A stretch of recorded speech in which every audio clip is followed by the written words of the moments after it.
E të dashur miq, sigurisht një pjesë e rëndësishme e këtij emisioni është edhe rubrika jone të ftuarit, ku ne kemi pasur çdo javë të ftuar në studion e programit Fundjavë në Apollon, të ftuar të ndryshëm, të fushave të ndryshme, të cilët na kanë treguar për jetën e tyre dhe sigurisht kanë dhënë edhe në fakt informacione për të gjithë ata të cilët na kanë ndjekur dhe janë besnik të qëndrojnë pranë valve të këtij televizioni. Kemi pasur këngëtar, kemi pasur aktor, kemi pasur sportist, politikan, por sot do të kemi kënaqësinë që ta zhvillojmë bisedën tonë me një gazetare, duke folur për gazetarinë, duke folur për vështirësitë jo vetëm të këtij profesioni, por në një farë mënyrë të këtij misioni të vështirë që këta njerëz i kanë vënë vetes për t'i shërbyer pikërisht shikuesve. Sot kemi kënaqësinë që të kemi të ftuar në studion e këtij emisioni Marcela Topi. Unë të falenderoj që sot je pranishme në këtë studio. Edhe unë ju falenderoj jashtëzakonisht shumë për ftesën dhe përshëndes së pari gjithë teleshikuesit të televizionit Apollon. Kam një kënaqësi shumë të veçantë që ndodhem këtu sot në studio, sepse kam nostalgji. Dikur para 3 vjetësh, 4 vjetër isha unë në vendin tuaj që drejtoja këtë emision dhe më vjen mirë që ky emision vazhdon të jetë në vazhdën e tij dhe të mbaj të ingranuar teleshikuesit në valët e televizionit Apollon. Është vërtet faktikisht dhe për të njohur pak më tepër me Marcelën, le ta nisim që nga fillimi, le ta nisim që nga pasioni për gazetarinë. Si lindi ky pasion? Pasion i hershëm që u zhvillua me kalimin e viteve? Ju që në fillim të emisionit, që në fillim të prezantimit të rubrikës së të ftuarit në studio, më bë të ditur që sot do të flasim me një gazetare, por dhe për gazetarinë dhe për vështirësitë e këtij profesioni. Është e vërtetë që të marrësh një vendim përse do të vazhdosh pasi mbaron gjimnazin, është një shumë e vështirë, nuk është kaq e lehtë. Unë që në fillimet e vitit të 4 në gjimnaz, cilin e kam përfunduar në gjimnazin e përgjithshëm Perikli Ekonomik këtu në Fier, vendosa të mendoj gjatë dhe shumë seriozisht për sa i përket fushës në të cilët do të ingranohesha më vonë studimeve të larta. Pra, në 6 mujorin e dytë të semestrit, unë u regjistrova për kurs intensiv për juridik. Pasioni im ishte juridiku. Dhe deri në momentin e përfundimit të shkollës, mora dhe të gjitha, u regjistrova në fakultetin e juridiku për të kam harruar klasë shqipt tani.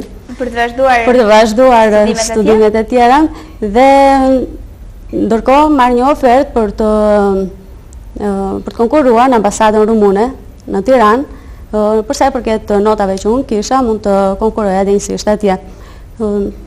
Konkurrova dhe në fund më thanë që duhet vendosësh tani ke fituar dhe për çfarë do të vazhdosh. Unë kisha menduar gjatë një vit të tërë për sa i përket juridiku, ndërkohë që bëja edhe kursin, ashtu siç ju theksova edhe më parë, por në atë moment, sepse unë shkruaja në gazetën e shkollës, që ishte atëherë prezidimi, po më pëlqente letërsia jashtëzakonisht shumë, isha një nxënëse shumë e mirë, dhe thash dua të vazhdoj për gazetari. Edhe vetë u habita nga vendimi që mora, sepse në momentin tim ishte ngulitur për një vit të rreshtë unë do vazhdoja gazetari, do vazhdoja juridikun. Dhe në momentin që dali jashtë nga ambasada, takoj prindërit e mi dhe u them fitova, dhe më thamë bravo, do jesh një juriste shumë e mirë, ne jemi shumë sigur për këtë. Jo, thash nuk do jem juriste, po do jem gazetare. Normalisht ata ngelën shumë të habitur, nuk ka mundësi, sepse dhe kishin investuar një vit të tërë, përsa i përket kursit, që një përmenda pak më parë për juridik, më thanë si është e mundur që more një vendim të tillë, si do qoftë ne respektojmë vendimin tëm, sepse dinin shumë mirë që unë kisha një pasion të madh për gazetarinë dhe shkruaja në gazetën e shkollës, Brezitumi atëherë, shkruaja vjersha, poezi, libër, cilin nuk arrita ta botoj, dhe më vjen keq që neglizhova. Tani e ruaj jo si një që pa vlerë, si një pasion të çastit, po si një thesar të fshehur, kështu preferoj ta vlerësoj. Kështu që ju me njerë morë vendimi për të vazhduar gazetarinë, kështu që nisë studimet tuaja në Bukuresht. Që në këtë vendim të çastit, po jo të pamenduar, preferoj ta quaj jo të pamenduar, nuk jam penduar që mora një vendim të tillë. Aty filloi lidhja ime me gazetarinë, lidhja Marcelës me gazetarinë.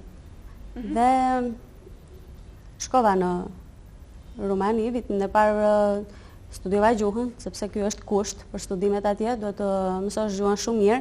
Nuk di absolutisht asnjë gjë nga rumanishtja. Mësova shumë mirë, arrita ta kap shumë shpejt, në 6 muajt e parë, arrita të lexoj Kuqja dhe Zeza e Stendalit në rumanisht. por nuk punova vetëm në shkollë, por punova shumë dhe individualisht.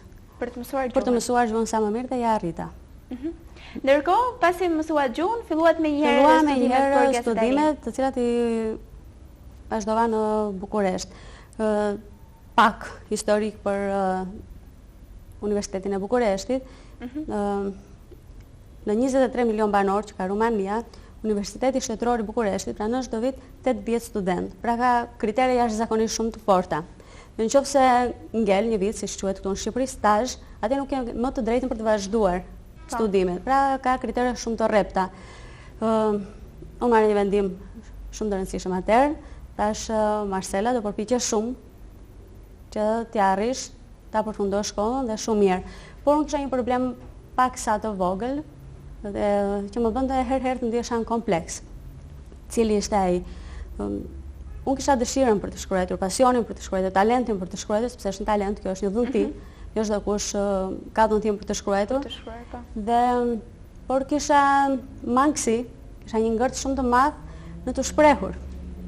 E gazetaria atje, gazetaria përgjithsisht kërkon oratori shumë të zhvilluar, do të jesh i lirshëm, do të jesh shumë i natyrshëm, gjë që unë nuk e kisha këtë. Nuk duhet të isha i ndrojtur, do të isha shumë i shkathët. Në një moment unë ndjeva keq, dhe pak se u pendova, thash tani nuk doja dal dot. Megjithatë, tash Marcela nuk ka kthim pas tani më. Vendose gazetarin dhe tani dilja mban vetë, s'kesh se ç'bën. Fillova gradualisht të dalë më shpesh, të flas para pasqyrës, të bëj prova vetë, derisa e arrita, shumë shpejt e arrita, të komunikoj lirshëm, jo vetëm rumanisht, por edhe në shprehi, të shlirojmë nga ky kompleksi të mos shprehurit.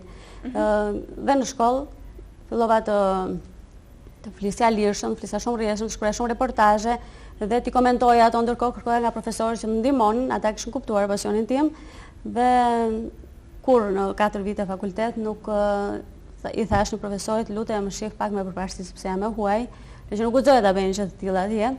Dhe unë ndjeva mirë sepse gradualisht me përpjekjet që bëra i shlërova gjitha komplekset dhe arrita të ingranohesha jashtëzakonisht shumë mirë. Pas përfundimit të studimeve në Bukuresht apo jo, pse vendosët për të rikthyer në Shqipëri? Nuk shihnit një mundësi të mirë për të vazhduar atje më pas me pasionin tuaj të gazetarisë? Kur je larg, mendon që atë që ke fituar të kap një ndjenjë e çuditshme advetarizmi, patriotizmi, dhe e largon paksa të interesin personal, të vazhduar më tej ose për ndonjë larg. Dëshiron që ato që ke mësuar, ato që ke përvetësuar, të realizosh dhe të konkretizosh në vendin tënd. Dhe unë nga kjo unë nisa, kisha dëshirën për të ardhur dhe dje që kishit marrë të investoni këtu në vendimin tuaj. Në Shqipëri dhe konkretisht në Fier. Si lindi dëshira ime për të ardhur në Fier.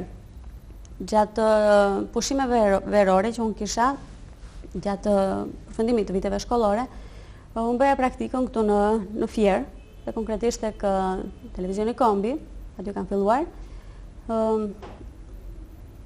Normalisht u dashurova me ambientin televiziv, dhe unë ndjeva mirë, sepse kisha mundësi për të krijuar lidhje. Kjo është një mundësi që ta jep gazetaria vetë, profesioni gazetarist, për të njohur të gjitha instancat, të gjitha pushtetet, të gjithë drejtuesit e institucioneve, të bën këtë urë lidhjeje me gjithë komunitetin që ketë të gjitha fushave, në gjitha kategoritë sociale, ekonomike, politike, dhe unë ndjeva mirë me këtë ambient të ri dhe kjo më lindë dëshirën që unë të kthehem këtu në Fier.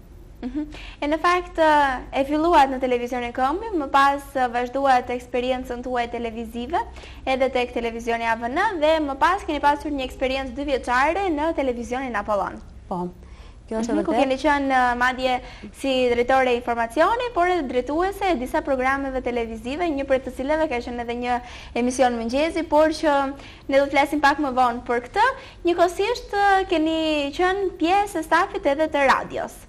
Apo jo. Dhe pas e zgjodhët sigurisht të studionit për gazetari dhe më pas tashmë ishit e afirmuar në këtë fushë, le të flasim pak për atë çfarë gjetët ju në Shqipëri, duke bërë një krahasim të gazetarisë shqiptare me gazetarinë e vendeve të huaja.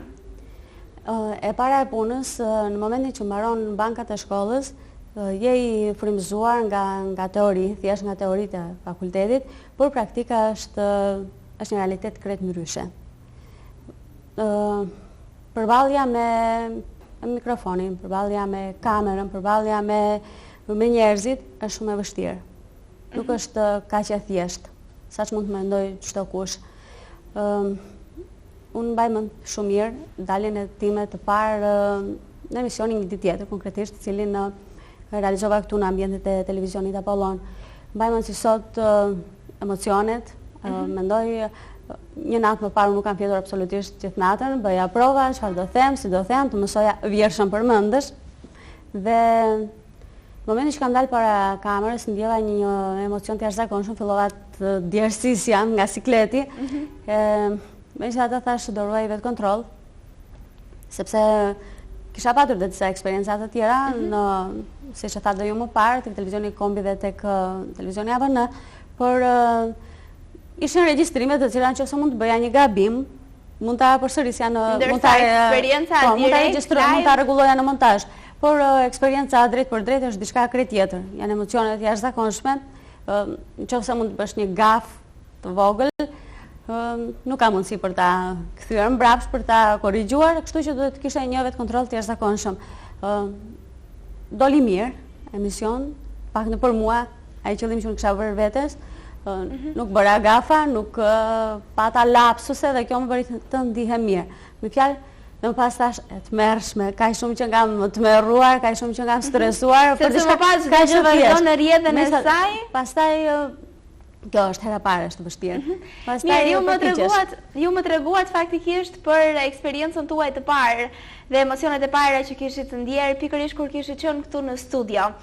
Ndërsa unë të që flisnim pak më tepër për gazetarin faktikisht, po bëni një krahasim të gazetarisë në Shqipëri dhe gazetarisë së shtetetve të huaja, kur ju keni parë sigurisht dhe atje ju ka ndihmuar edhe shkolla për të mësuar diçka më tepër se si praktikohet andaj gazetaria dhe se si praktikohet këtu në Shqipëri. Po, atëherë unë ju fola pak më parë që teoria është diçka krejt tjetër nga praktika. Praktika është një realitet krejt i ndryshëm. Dhe kjo varet nga shteti në shtet, qoftë edhe brenda vendit, flasin në raportin kryeqytet provincë, preferoj ta quaj kështu. Teoritë që unë mësova në shkollë ishin krejt ndryshe nga realiteti që unë përjetova këtu dhe gjeta këtu. Më lodhte kjo gjë. Megjithatë thash, ky është realiteti. Kjo është gazetaria. Kjo është gazetaria. Si? Nuk është ajo ideja që gazetari do bëjë të pamundurën. Gazetari do arrit të zhbirojë, do arrit të zbulojë gjithçka, sepse ka dhe masa kushtëzuese, që varen nga faktorë të ndryshëm. Në një farë mënyrë nuk ju pas ka tërhequr gazetaria investigative? Jo se nuk më tërhoqi, më la një përshtypje të hidhur, fillimisht, sepse teoritë janë idealiste, përgjithsisht, dhe praktika është krejt ndryshe. Dhe unë thash, Marcela, mos u lodh, mos u zhgënje, sepse ky është realiteti. Mësohu tani me realitetin. Ky është një fakultet i dytë, mund ta quaj kështu. Praktika është një fakultet i dytë për mua, dhe shumë herë më i vështirë. Cilat ishin temat që juve ju pëlqente më tepër që të preknit në informacionet që jepnit? Duke qenë se televizionet lokale nuk ka një staf shumë të konsoliduar, që të ketë gazetarë që të merren me problemet veçanta, dikush me politikën, dikush me ekonominë, dikush me bujqësinë, me kulturën, ishim të detyruar që të merreshim me të gjitha problemet, me të gjitha llojet e problemeve. Kështu që unë nuk mund të them që kisha një preferencë të veçantë për politikën apo kisha një preferencë të veçantë për kulturën. Çfarë do lajmi që kisha mundësi për ta realizuar, e realizonim. E në fakt, gazetaria është njëkohësisht edhe përballje me shumë njerëz, të klasave, të shtresave të ndryshme, të një niveli kulturor të ndryshëm, e sigurisht duhet të dish që ti menaxhosh të gjitha këto. Madje mund të themi se mund të jetë kjo një prej vështirësive të punës së gazetarisë, nuk e di si ka qenë përballja juaj me njerëzit, me komunitetin, sa e vlerësojnë, si mendoni ju, sa e vlerësojnë ata pikërisht punën e një gazetari? Pikërisht këtu fillon problemi, sepse puna e gazetarit nuk vlerësohet.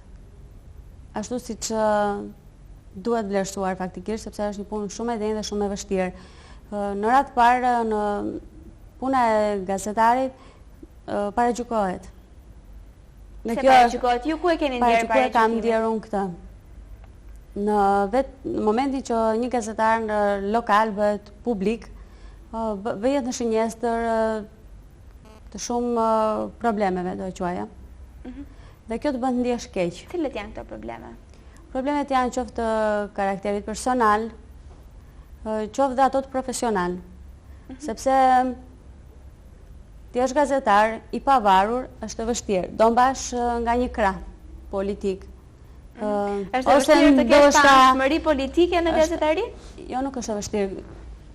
Është e vështirë. Nuk mund të dalësh nga kjo kornizë. Është e pamundur. Për shembull, unë se Marcel, kur nuk dita të kem një tesër partia në xhep. Nuk e bëra kur këtë. Ose në mbaj anën e një force politike, unë i kisha miq të gjithë. Qoftë të Partisë Socialiste, qoftë të Partisë Demokratike, qoftë të PD-s, të çamëve, të kujdo lloj force politike, unë preferoja të isha mikesh e të gjithëve. Në sensin e punës, por ka shumë gazetarë të cilët vjen shënjestër e ky është spioni i këtij, ky është i këtij, kësaj force politike, pse piu kafe me këtë PS-s, ndërkohë që është i PD-s. Pra në një farë mënyrë instancat e larta nuk e vlerësojnë ai sa duhet punën dhe rolin e gazetarisë, shpeshherë paragjykojnë atë dhe bien në kontradikt interesa. Ka një varësi në raport të drejt në këtë problem, sepse do si të them, dhe interesat e vetë televizioneve varen nga forcat caktuara politike, nuk mund t'i dalësh kësaj kornize, do apo s'do ti, do shkosh tek forca politike e cilat ka paguar, të pasqyrosh evenimentet e saj, takimet e saj elektorale, ndoshta të japësh në trajtimin e lajmeve, nuk mund të mbash një anshmëri, ndoshta të japësh dhe paksa nuanca politizuese, entuziaste, të cilat dëmtojnë gazetarin, sepse ai është i asaj force politike. Kjo është e vështirë. A shohin aktualisht njerëzit në Shqipëri gazetarinë si një mënyrë për të zgjidhur problemet e tyre? Duke pasur parasysh që puna e gazetarit është që të shkojë në vendngjarje, sigurisht ta paraqes lajmin dhe problemin dhe të shpresojë në fakt që ky lajm që ai paraqiti të shkojë në veshin e duhur. Unë mund të them sot me bindje të plotë, them këtë që komuniteti, masa e gjerë e njerëzve, kanë më shumë besim të gazetari sa të forcat politike. Qytetari shqiptar është i lodhur nga politika, është i lodhur nga premtime boshe elektorale, është i lodhur nga vendime qeverie, është i lodhur nga mitingje, është i lodhur nga protesta. Qytetari shqiptar sot si një urë lidhse ndërmjet problemit ti dhe instancave qeverisë shikon gazetarin. E shef atë si politikan, si njëri që ka në dorë të zgjidh problemet e tij. Dhe kemi patur shumë raste kur media me të vërtet ka patur fuqinë për të zgjidhur probleme madhore. A mund të themi se këtu në Shqipëri në fakt media është pushteti i katërt, e dim që është qytur kjo në gjithë botën që pushteti i katërt është media. Këtu në Shqipëri si mendoni, a funksionon kjo gjë? A e ka marrë pozitën e një pushteti të vërtet media këtu? Media sot ka pushtet në Shqipëri. Ky pushtet varet nga ngjyrat politike. Kemi televizionet nga më të fuqishmet, cilat dihet shumë mirë që ka nuancë të caktuar politike. Megjithatë, për sa u përket problemeve sociale, i largohemi politikës, problemeve ekonomike, shohim një gazetari të fuqishme investiguese dhe mund të them me plot gojë që media ka marrë fuqi dhe një rol shumë të rëndësishëm për sa i përket asaj kornize që ne quajmë pushtet i kadërt. Pra në një farë mënyrë bëhet gazetaria mirëfillt në vendin tonë. Po, nëse vite më parë nguroja ta thoja këtë, mund të them tani me plot gojë që e ka marrë këtë status. E në të flasim pak më tepër konkretisht për eksperiencën tuaj. Ju njëkohësisht keni qenë edhe drejtoresh informacioni në televizionin Apollon, keni qenë një gazetare terreni, por keni punuar edhe në studio. Ku qëndron puna më e bukur dhe ajo më e vështira? Terreni, studio, preferenca juaj? Në momentin që dikush të beson studion, të beson terrenin, të beson gjithçka, të beson ekranin televiziv, që nga emisioni i mëngjesit, që nga gazetat, që nga horoskopi dhe ti je drejtuese lajmesh, të përcjellësh lajme, kjo është një përgjegjësi shumë e madhe. Kjo është një përgjegjësi shumë e madhe. Që aty fillon të reflektosh. Thua tani, mua më kanë besuar një përgjegjësi të madhe. Unë duhet ta justifikoj atë, sa më denjësisht. Unë e dashurova ekranin. Dhe veçanërisht ekranin e televizionit Apollon, për po që ti jap atij. Duke i përkushtuar gjithë punën time që nga mëngjesi deri në darkë. Unë isha vetëm një gazetare që vija këtu në orën 7:30 të mëngjesit, duke filluar leximin e shtypit, emisionin e mëngjesit, drejtuese lajmesh, të dalë në terren, të kthehem sërish, të përgatitem për të nesërmen, sidomos periudha që isha drejtoresh informacioni, ishte mërsi shumë e ngarkuar. Fjalë jeta ime ishte televizioni, ishte ekrani. Kjo ishte familja ime, mundësi tjetër për të marrë pjesë në festa familjare, në gëzime familjare, në hidhërime familjare, nuk kisha mundësi, sepse jeta ime ishte lidhur këtu, sepse ishte edicioni i lajmeve që duhej dhënë, sepse ishte emisioni i mëngjesit. Çfarë më pëlqen mua më shumë, thoni ju, terreni apo studioja? Unë desha shumë mirë dhe në terren dhe në studio. Nuk kisha ndonjë kompleks, madje doja të dilja, më pëlqente puna investiguese. Por edhe të rria këtu, të punoja, të përgatisja materiale dhe kjo më të ndjesha gjithsesi mirë. Mjafton që ajo që unë duhet të pasqyroja dhe të jepja atë shikuesit tjetër të ishte interesante. E me që se dolëm këtu dhe gjërat interesante, keni pasur dhe keni intervistuar shumë personalitete, shumë njerëz të rëndësishëm. Mund të tregoni se cili ju ka mbetur në kujtesë dhe pse? Ne fillimisht e nisëm me një rubrikë portret. Kemi marrë orën drejqës, fjalë disa profesione të vjetra që ishin harruar. Ne merrnin vetë atje ku punonin, se si e praktikonin në këpucar, në mbajmën dikush që rregullonte patkonj, kuajsh. Fjalë disa profesione të vjetra, tradicionale që pak a shumë po humbasin. Dhe ne i rikthyem ato në kujtesën e teleshikuesit fjerak. Kjo më pëlqente, sepse mësoja dhe unë, gjëra që nuk i dija, faktikisht, dhe më ngjallin një interes, dhe thash dhe sa më ngjallin interes mua, me siguri dhe publiku dhe ngjallin interes. Fjalë më shumë ndjesha mirë tek portretet, që merrja në intervistë, në vendin e punës që ku ata punonin, se sa me të ftuarit në studio. Ftuarit në studio ishte një rutinë, mund të thoja. Pyetje përgjigje, dije i mirë e s'ke, nëse ishin personalitete, ne nuk nguronim shumë tek jeta e tyre familjare ose ta nxjerrim nga kornizat qeverisë apo të punës tyre profesionale. Përgjithsisht, me fjalë përqendroheshin tek punat e tyre, cilat janë projektet, cilat janë objektiva, cilat janë vështirësitë. Kjo është e kthyer pak a shumë në një rutinë, në një bosht të përditshëm të intervistave. Më interesante të ju na i treguat se cilat kanë qenë ato. E në fakt ju keni realizuar shumë programe, keni realizuar shumë edicione informative, kështu me radhë. Unë dua të di se cili mendoni se ka qenë emisioni apo programi, nuk e di ndonjë event tjetër që ju keni qenë pjesëmarrëse më i suksesshëm dhe që ju ka vlerësuar më tepër në profesionin dhe në CV-n tuaj. Normalisht ajo që jep shumë ndihmë gazetarit janë transmetimet direkte. Unë kam ndjerë veten mirë në fushatën elektorale, në zgjedhjet e përgjithshme të 2005-s. Unë kam pëlluar bashkë me kolegun tim, kameramanin Vledi Sharra, cilën e përshëndes, u bë kopa e takuar. Kemi mbuluar zonën e Libofshës, e cila ishte një zonë shumë e nxehtë ku kandidonte zoti Dritan Prifti, aktualisht Ministri i Ekonomisë, dhe zonja Raimonda Stefa. Ati ishte një situatë e nderë, situatë e nxehtë. Normalisht ne na besuan atë zonë, duhet ta pasqyronim sa më mirë. Nga moment në moment përpiqeshim të japim transmetime direkte, pa patur mundësi montazhi dhe përpiqeshim që ta transmetonin sa më mirë ato pa lapsuse. Ndodhemi këtu në këtë sallë numërimit votave, në këtë qendër elektorale, situata është kjo, ka pjesëmarrës, nuk ka incidente apo jo. Përballjet me, normalisht kishte akuza të ndërsjellta ndërmjet dy kandidatëve që kandidonin atëherë.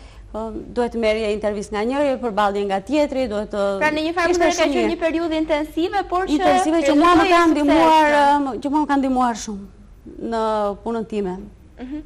Ndërkohë keni rreth 3 vite më treguar që jeni larguar tashmë nga bota e televizionit, apo jo? Po. Pse erdhi ky ndryshim? Se vendosni të largohesh duke pasur parasysh pasionin e madh që ju kishit punuar gjithë këtyre vite? Eksperienca ime nuk mbaroi këtu vetëm me televizionin Apollon. Pas largimit nga televizioni Apollon, unë punova për një vit në Radio Fieri. Ishte një eksperiencë tjetër, që mua më pëlqeu, nuk kisha dëshirë të punoja në radio, isha mësuar me televizionin, po thash do ta provoj edhe këtë eksperiencë. Normalisht radio është një eksperiencë tjetër dhe ajo ka risitë e saj, më solli risitë të tjera në eksperiencën time. Sepse atje do t'jesh akoma shumë herë me shkathët. Me shkathët, do t'jesh më oratore akoma, sepse në qofse në televizion mund të mbulosh një pamje ose një pauzë duke ilustruar një pamje apo një material, në radio nuk ka. Një sekondë do ta mbulosh me njerë, nuk ka atje të bësh një pauzë. Ajo është një eksperiencë tjetër që më ndihmoi akoma më shumë, dhe gjatë kësaj kohe, qelloi që prapë ishte fushat elektorale e 2007-s.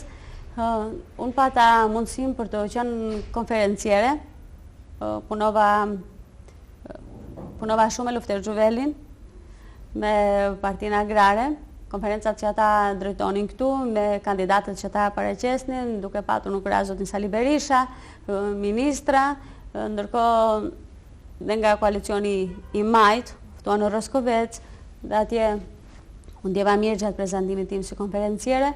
Ndërkohë që ndjeva veten po aq mirë dhe në konferencë që ndërtova në Pados me Partinë për Drejtësi dhe Integrim të Çamve. Pra një eksperiencë tjetër kjo apo jo? Një eksperiencë tjetër kur aty ndjeva veten shumë mirë. Aty ishte, mund të them që thash Marcela, ky është fryti i punës tënde, këtu ke arritur atë çka dëshiroje, shumë eksperiencave që ke marrë gjithandej këtu arrin kulmin. Ndjehesh veten mirë sepse të besojnë gjithë sheshin e mbushur plot, që ta bësh të ndihet mirë, të transmetosh sa më denjësisht atë çfarë duan, sepse në fushat elektorale ka dhe interesa të caktuara.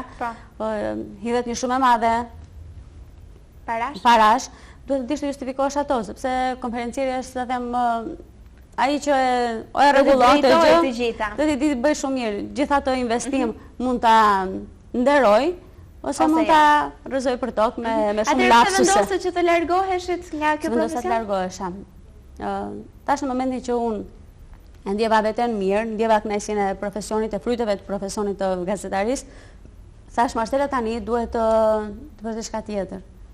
Unë thash unë studiova në Bukuresht, isha mësuar me një frym tjetër, të evropiane mund të them, qoftë të menduarit, qoftë të konceptuarit, qoftë në mënyrës së jetesës, dhe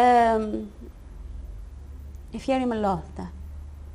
Kështu që vendosa të largohesha? Vendosa të largohesha dhe u largova drejt Greqis. Ndërkohë, atje tashmë nuk vazhdoni më në fushën e gazetarisë apo jo? Atje nuk vazhdoj më në fushën e gazetarisë, megjithatë jam ingranuar shumë mirë në shoqërinë greke. Është fat, sepse jetën që bëj unë e bëjnë shumë pak shqiptarë që do punojnë dhe jetojnë atje. Cili është angazhimi juaj aktual? Angazhimi unë fillimisht punova në shtëpinë e ish kryetarit të gjykatës së lartë të Athinës, duke patur mundësi aty për t'u njohur me rangjet më të larta të shoqërisë, sepse miqt që vinin aty ishin deputet, ishin jurist, të shquar, ishin aktor nga më të famshmit. Aty unë pata mundësin të tregoja vlerat e mia si njeri në profesionin tim dhe ky angazhim më ndihmoi që të ngranohem pastaj dhe me një kompani tjetër të madhe greke, e cila më ka ndihmuar jashtëzakonisht shumë për të integruar edhe më fuqishëm dhe për të ndjerë mirë atje, për të mos u penduar që i ka nga ndërkohë pasioni juaj për gazetarin do të rikthehet sërish në të ardhmen? Unë vazhdoj të jem shumë e dashuruar me profesionin e gazetarisë. Shpesh ndjej nostalgji, shumë nostalgji. Dëshiroj që në një pasdite ku jam duke pirë kafe, tani unë duhet të jepja emisionin e lajmeve, vetëm mendoj sikur jam para kamerës dhe më është bërë refleks kjo shprehje të nderuar teleshikues, përshëndetje. Nuk ishte e lehtë të largohesha të shkputesha nga kamera sepse ishte një rutinë e përditshme. Tash nga mëngjesi deri në darkë. Jetë të tërë investuar pikërisht për këtë profesion. Në këtë profesion me të mirat, me të këqijat e vet, me lodhjen e vet, po dhe me satisfaksionin e madh. Që të jep pikërisht kjo punë. Dhe mendoj se do të rikthehen sërish. Do të riktheheni sërish? Do të rikthehen sërish, po. Mirë, le të ndryshojmë pak sa atmosferën edhe, nuk e di, sigurisht televizioni jo vetëm që t'i jep mundësinë për të bërë gjëra të bukura, por pavarësisht lodhjes t'i jep shumë kënaqësi. Shpeshherë kur jemi në ekran, janë gjërat pak se standarde, por ka edhe bukuri pas kamerave. Nuk e di nëse mund na tregoni ndonjë moment interesant, ndonjë moment që ju ka mbetur në kujtesë pas kamerave, ndonjë moment i bukur humoristik në mënyrë që do ta tregojmë edhe gjithë shikuesve. Besoj se duhet të ketë shumë, besoj. Normalisht momente të tilla? Në momentin që ne dilnim në terren, duke patur mundësi për të njohur me shumë njerëz, në qoftë edhe zyrtarët e lartë që i merrnim intervista shumë serioz, arrinim të kishim një urmësie me ta, pak shumë dilnim nga korniza miqësore dhe i bënim shok. Mua nuk do më kushtonte absolutisht të i thosha kryetarit bashkisë ku jam shoku. Kjo është diçka shumë interesante. Ose a ka pasur ndonjëherë momente të sikletshme? Të sikletshme. Të cilave ju dashur me njerëz që të manovroni? Po, ne kam lirë veten edhe këtu në studio gjatë emisionit një ditë tjetër, cilin realizoja çdo ditë. Kishte raste që nuk më të ndjesha mirë në gjendjen emocionale, nisa ato para kamerës duhet të isha shumë e qetë, duhet të isha shumë e ekuilibruar, duhet të kisha një vetë kontroll, për treguar që unë s'kam asgjë, ndjem shumë mirë dhe përcjell gjithë informacionin ashtu siç duhet. Ka patur raste për shembull që kameramanët të bëjnë për të qeshur, të bëjnë kështu, shpesh po bie tërmet, të kërcejnë atje të bëjnë klonin, ndërkohë që ti duhet të qeshur, të vjen për të qeshur, po përpiqesh të ruash një vetë kontroll të jashtëzakonshëm. Ose njëherë në studio kisha një këngëtar cilin emri i cilit polifonik, emrin e cilit nuk e mbaj mend tani sepse ka kaluar kohë. Gjatë bisedës në studio fliste me një zë shumë të ulët, një tonacion kaq të ulët sa as nuk po harroja të kuptoj se çfarë po thoshte, që po thosin një të larg si që jemi bashkë. Në një moment i them, a mund të na këndoni live një refren këngë të cilin ju e keni më për zemër, me idenë për t'i dhënë pak sa më nuancë, më shumë atmosferë bisedës, sepse me atë tonacion kaq të ulët, me atë ritëm, po bëj pak sa lotshme. Po thot, zotëria në fjalë, dhe siç ishte kështu me unë prisja të këndonte lehtë, ashtu siç kishte atë tonacion deri në atë moment. Fillon me një zë kaq fuqishëm, sa në moment gjela kështu çapo bën, ç'u ndodhi tani. Po ky si e psoi. Aty mezi me atë qeshurën. Më dhe shumë të manovroja për momentin me kamerën, hiqeni objektivin nga unë, sepse nuk po pushoj dot qeshur. Nuk kam një problem të madh që po fillova të qesh para kamerës, nuk pushoj dot më. Po këto ishin në transmetim direkt, nuk duhet ta fyesh vetë ftuarin që kanë studio. Kjo është një vetë kontrol, pas një vetë ekuilibër që gjithmonë e vështirë për gazetarin që të mundohet që të krijojë ura komunikimi me çdo personazh. Po, është vërtet, po. Përveç gazetarisë, cilat janë pasionet e tjera tuaja? Mua më pëlqen shumë të lexoj. Të shkruash? Të shkruaj patjetër. Megjithëse kohët e fundit i kam harruar, ndoshta ingranimi, angazhimi që kam patur në shtetin fqinj ka bërë që ti harroj pak sa këto. Megjithatë nuk largohem asnjëherë nga mbajtja në kurrent me gjërat e reja, me gjithçka. Misa atë që të ke marrë një libër, kam mësuar një huq të keq tani që e marr një libër, lexoj faqen e parë, 2, 3, nuk më ban më vendi do faqen e fundit. Dhe them më mirë mos ta nis fare si praktikë, sepse nuk është e mirë për një lexues. Dhe më pëlqen tashmë, më tani që kam qenë në një mike plazhit, gjatë kohës tani 3 vjeçarit fundit që jetoj edhe në një zonë bregdetare, kam pension plazhin, bregdetin, po thoj se që në fillimet të maj deri në fund të nëntorit, e frekuentoj çdo ditë. Dhe ndihem shumë mirë me notin. Kjo është një pasion tjetër imi, kjo është një pasion tjetër imi. Mund të them që as nuk dihem notoja, mirë kisha frikë, tani kam hequr këto lloj komplekse, ndihem mirë. Marcela, aktualisht puna do të vazhdoj apo jo në Greqi? Do të vazhdoj në kompaninë që ju jeni angazhuar? Po, ndoshta mund të jetë një bashkëpunim me Shqipërinë, për këtë po luftoj tani, për këtë po punoj që të ketë një ingranim i kompanisë në fjalë me instancat shqiptare. Nëse do arrit të futet me projektet që ajo dëshiron, ndoshta do kem një bashkëpunim më të madh me Tiranën dhe me Shqipërinë. Unë ju falenderoj vërtet shumë që ishte pranishme në studion e këtij emisioni dhe ju uroj vërtet shumë suksese. Edhe unë ju falenderoj jashtëzakonisht shumë sepse në radhë parë më solli nostalgjinë. Harrova që janë larguar 3-4 vjet, më duk sikur po ka ndonjë në vend, më kam mbetur po këtu, sikur nuk jam larguar asnjë ditë nga Shqipëria. Më solli një atmosferë shumë të këndshme, më lat mundësi për të shprehur lirshëm dhe të ndihem mirë para këtij ekrani të cilin më kam dashur shumë. Faleminderit. Ndërkohë dua t'ju falenderoj edhe ju të dashur miq, të cilët keni qëndruar në shoqërinë e valëve të televizionit Apollon për të ndjekur transmetimin e drejt për drejt e emisionit fundjavë në Apollon dhe sigurisht ju uroj një ditë të këndshme në vazhdim. Mirupafshim të gjithëve.